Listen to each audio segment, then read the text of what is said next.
तर जय श्रीराम, मी होमे ब्लॉगर आणि आजच्या ब्लॉगमध्ये तुमचे स्वागत करतो. रोजच्या प्रमाणे आज पण आलो बघा आपण भिजवायला. आणि आपला गिनीगोलचा एक वाफा भिजवला आणि थोडं आपल्या दंडाला पाणी सोडलं बघा. कारण का तर विषय काय झालाय, आपला रोजचा एकच वाफा भिजतोय. आपल्या विहिरीला पडलंय पाणी कमी, एक वाफा भिजतोय. म्हणजे बघा तुम्ही किती आश्चर्याची गोष्ट आहे. आमचं ही 7 वाफा आहेत, 7 वाफाला 7 दिवस जातात बघा. मग असं भरणं होत नाही मित्रांनो, असा विषय झालाय. कसं तरी आपल्याला भरणं काढायला लागतंय बघा आणि भिजवायला लागतंय, पर्याय नाही. आणि आता सध्या मी उभं राहिले आपल्या लिंबाच्या झाडाखाली.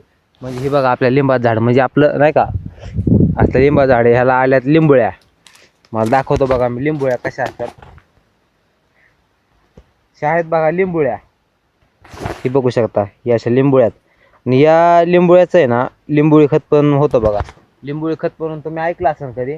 तर हे लिंबोळी म्हणजे हे आहे ना, आता कच्ची अजून ही मोठी होणार आहे साईज. आणि नंतर ही पिवळी होती, पिवळी होती नंतर ते मनाने गळून पडतात खाली. असा लय अशी रांग लागते. मी दावणार तुम्हाला, रांग बी लागले, काय टेन्शन घ्यायचं नाही. आता आपण ब्लॉगिंग चालू केली म्हणलं सुट्टी नाही. टॉपला गेल्याशिवाय सुट्टी नाही आता. नाथखोळा विषय शेतात खोल.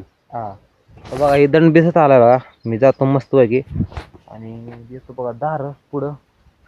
तो चलो चलो, भेटूयात बघा उद्याच्या नवीन ब्लॉगमध्ये. आता तुम्ही म्हणता थोडं थोडं ब्लॉग का बनवते असं, पहिल्याचा पूर्ण दिवसाचा दावायचा. विषय काय झालाय, मी आहे थोडा कामात. आणि विषय झाला म्हणजे काय, माझ्या चॅनलला रिच भेटणार नाही, म्हणजे सबस्क्राईब वाढणार, व्ह्यूज वाढणार. त्यासाठी मी शॉर्ट ब्लॉग चालू केल्यात. त्यामुळे माझे शॉर्ट ब्लॉग बघत जावा.